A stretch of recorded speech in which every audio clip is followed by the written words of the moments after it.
কটূক্তি করে, তার ব্যাপারে কোনো কথা বলে না, ওইটা আমার দোস্ত না, আমার ওলি না, ওইটা মিস্টার ইবলিসের খালাতো ভাই।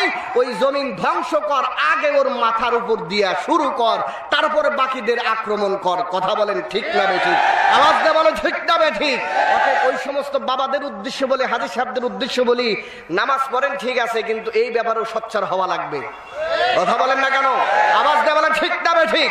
এই জন্য দোস্তরে আমার ভালো করে শোনেন, লক্ষ্য করেন, আমরা মুসলমান, এই জমিনের উপর থাকা অবস্থায় যদি আল্লাহর নাফরমানি হয়, আমার আল্লাহর সহ্য করেন, ধৈর্য ধরেন, কিন্তু যখন আমার আল্লাহ পাকড়াও করতে চান, এই জমিন দিয়ে আমার আল্লাহ ওই ক্ষমতা আছে না নাই? ওই জমিন দিয়ে হাঁটতে পারবি না, ওই জমিন তোরে ভিতরে নিয়ে যাবে, এমন শক্তি আমার আল্লাহর আছে না নাই? বন্ধুরে আমার, আমি আপনাদের বোঝানোর জন্য বলি, আল্লাহ নবী যখন মদিনায় যায়, হিজরত করে যখন মদিনায় যান, ওই মদিনায় যাওয়ার সময় ওই আবু জাহিল্লা 100 উট পুরস্কার দেয়, ঘোষণা করলো, কেউ যদি মুহাম্মদ এবং আবু বকরকে ধরতে পারবে তাদেরকে 100 উট পুরস্কার দেওয়া হবে। ওই সময় পুরস্কারের লোভে এক কুলাঙ্গার সুরাকা ইবনে মালিক সে মনে করলো আমি মুহাম্মদ এবং আবু বকরকে ধরতে পারবো, যেহেতু তাদের যাওয়া আমি দেখছি, এই জন্য সে ঘোড়া নিয়ে অগ্রসর হয় নবী মুহাম্মদ রাসূলুল্লাহ সাল্লাল্লাহু আলাইহি ওয়াসাল্লামকে ধরার জন্য। কিন্তু বন্ধুরে আমার অবস্থাটা হলো, সংক্ষেপ কথা, আমার এটা উদ্দেশ্য না, তারপরে একটু বোঝানোর জন্য বলি, হযরত আবু বকর আর বিশ্ব নবীকে ধরার জন্য সুরাকা ইবনে মালিক যখন অগ্রসর হয়, আল্লাহর নবী বললেন, আল্লাহুম্মা হলিকহু, আল্লাহ তোমার এই নাফরমানকে ধ্বংস করো। বুখারীর বর্ণনা, এই দোয়াটা করার সাথে সাথে সুরাকা ইবনে মালিকের ঘোড়াটা অটোমেটিক জমিনের ভিতরে গেড়ে যায়। আল্লাহু আকবার বলেন মুসলমান। বন্ধুরা আমার, সুরাকাই চিন্তা করলো, এ আবার কার পাল্টারে পড়লাম, আসলাম তাদেরকে ধরার জন্য, এখন দেখি আমার ঘোড়া মাটির নিচে যায়, এখন দেখি আমার ঘোড়া মাটির নিচে যায়, তাহলে তো অবস্থাটা ভালো না। এখন বুঝতে আর বাকি নাই যে এইটা মুহাম্মদ সাল্লাল্লাহু আলাইহি ওয়াসাল্লামের বদদুয়ার কারণে আমার ঘোড়ার এই অবস্থা হয়েছে। বিপদে পড়লে বিলাই কোথায় ওঠে? আওয়াজ দিয়ে বলেন। যখন দেখবেন সারা দিন হুজুরের বদনাম, কিন্তু যখন বাবাই মরে, বাবাই মরলে হুজুরের কাছে কান্দে কান্দে এসে, হুজুর একটু দোয়া করেন আমার বাবার লাইগা, কয় না এগুলো আসে, কয় না? অথচ এই লোকটার জ্বালায় হুজুরের ইমামতি কষ্ট। কথা বলেন না কেন? কখন ঠিক হয়? বন্ধুরা আমার ভাইরা, অনেক আপনাদের ভাই আসছেন কোরআনের কথা শোনার জন্য। আপনারা শুধু কি নিজেই শুনবেন না, তাদেরকে শোনার ব্যবস্থা করে দিবেন? সবাই শুনবেন না? আপনারা রাগ করতেছেন আমার কথায়, তাই না? আমি কি ছেড়ে দেব? আপনারা রাগ করলে আমি ছেড়ে দেবো। আর যদি কোন যে না হুজুর কোন কিছু গুণ, আরো কিছু গুণ কম আর কি, হ্যাঁ, তাহলে একটু আগান দেখি, একটু অল্প সময়ের ভিতরে ফাঁকা জায়গা রাখেন না। ফাঁকা জায়গা রাখলে হাদিসের বর্ণনা, ওই জায়গায় শয়তান বসে। আর আসছি আমরা কাকে খুশি করার জন্য? আওয়াজ দিয়ে বলেন, কাকে? আসলাম আল্লাহকে খুশি করার জন্য, অথচ শয়তানদের পাশে বসাইয়া ওয়াজ শুনলাম, লাভ হবে? এই জন্য কারো শয়তানদের খুশি করার কারো নিয়ত আছে? যাদের নিয়ত নাই তারা সামনের ফাঁকা জায়গা পুরা করেন, আর যাদের নিয়ত আছে একটু তাকায়া দেখেন ফাঁকা জায়গা আছে, অথচ আগায় না, বুঝবেন এটা হের খালাতো ভাই। এই জন্য তাড়াতাড়ি আগান, দ্রুত আগান, আর মহব্বতের সহিত আর একটু আপনারা জিকির করেন, এরপরে সুন্দর করে বসেন, ইনশাআল্লাহ আলোচনা চলবে। লা ইলাহা ইল্লাল্লাহ, জোরে লা ইলাহা ইল্লাল্লাহ, লা ইলাহা ইল্লাল্লাহ,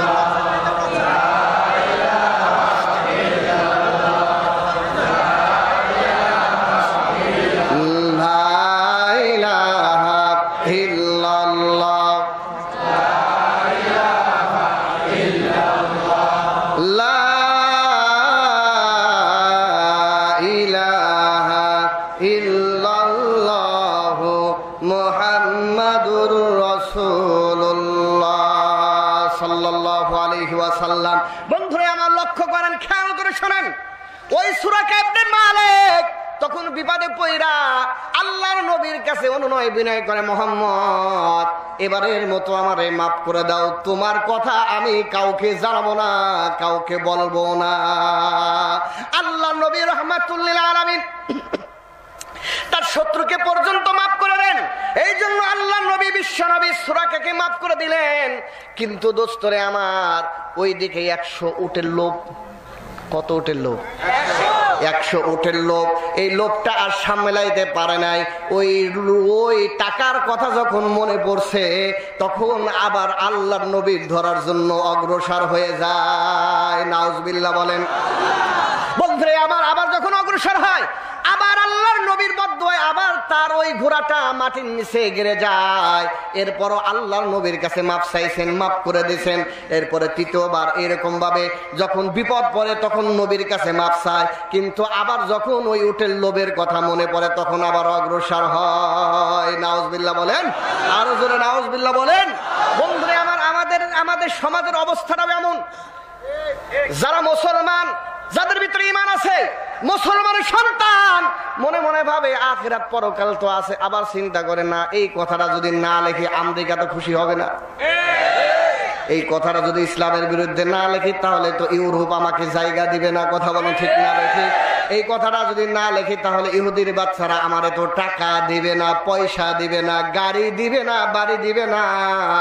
এই জন্য এই নাস্তিক গুলো ইসলামের বিরোধিতা করে। কথা বলেন ঠিক কিনা?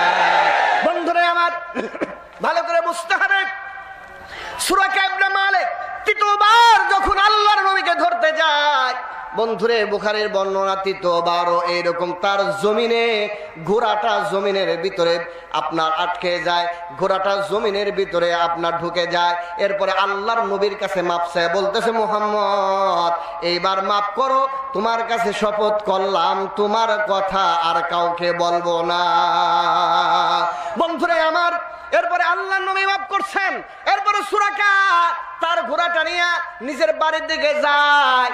আর যারা মুহাম্মদ সাল্লাল্লাহু আলাইহি ওয়াসাল্লামকে ধরতে যায়, তাদেরকে বলে গিয়ে লাভ হবে না, মুহাম্মদকে তোমরা ধরতে পারবে না।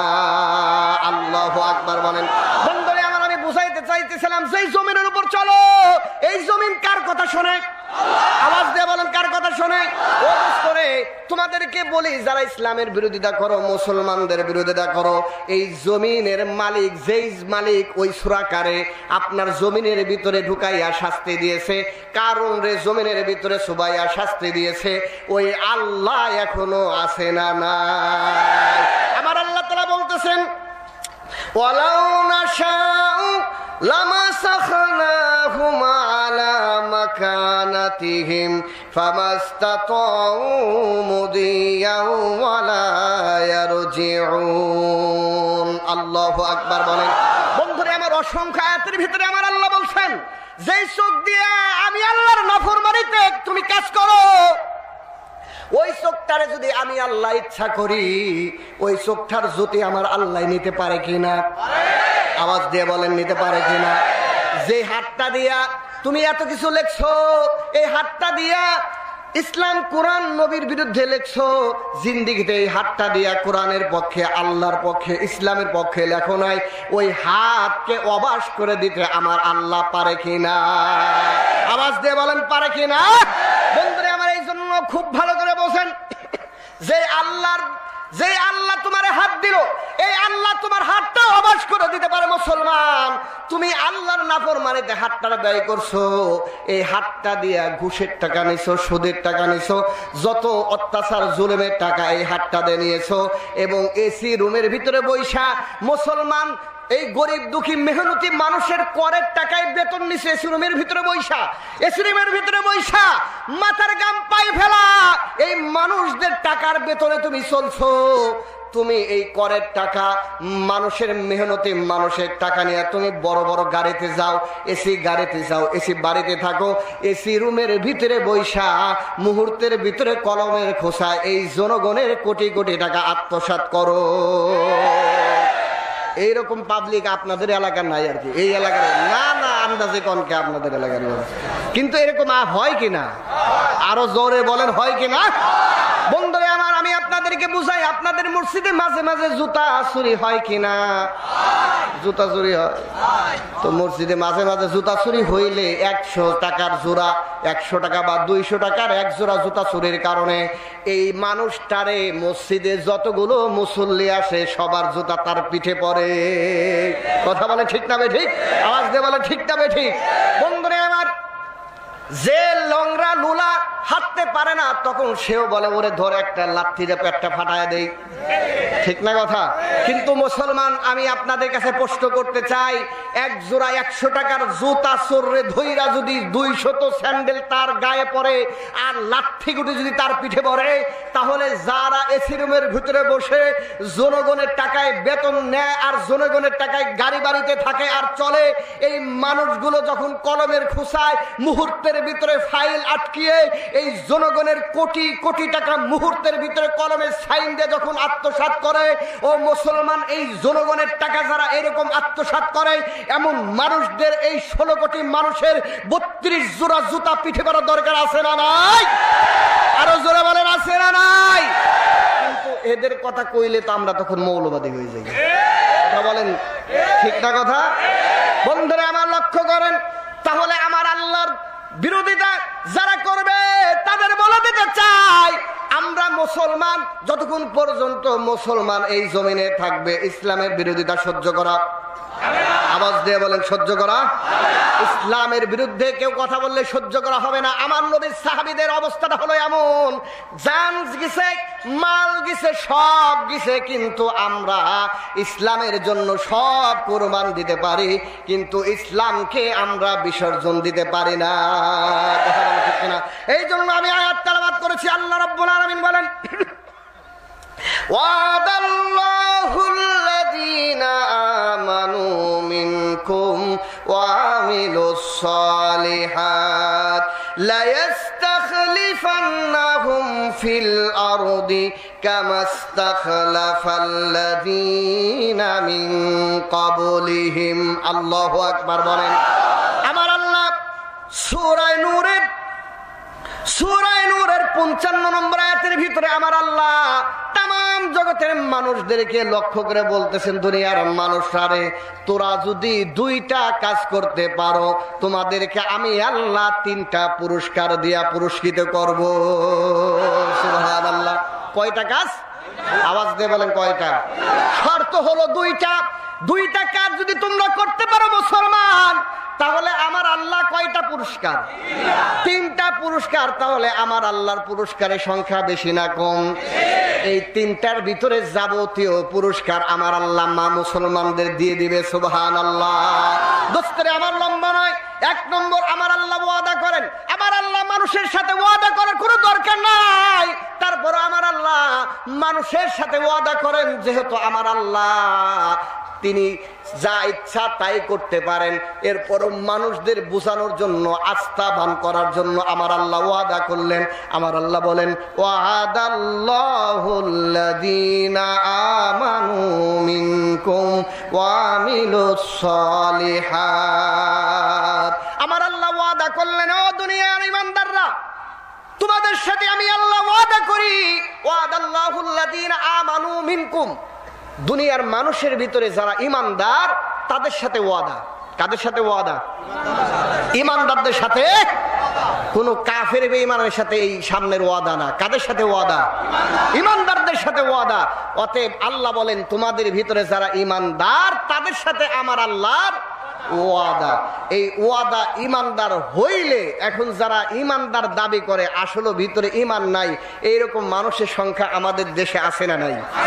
আওয়াজ দিয়ে বলেন, আছে না নাই? আমাদের বাংলাদেশের মুসলমান হয় মরার পরে। কখন?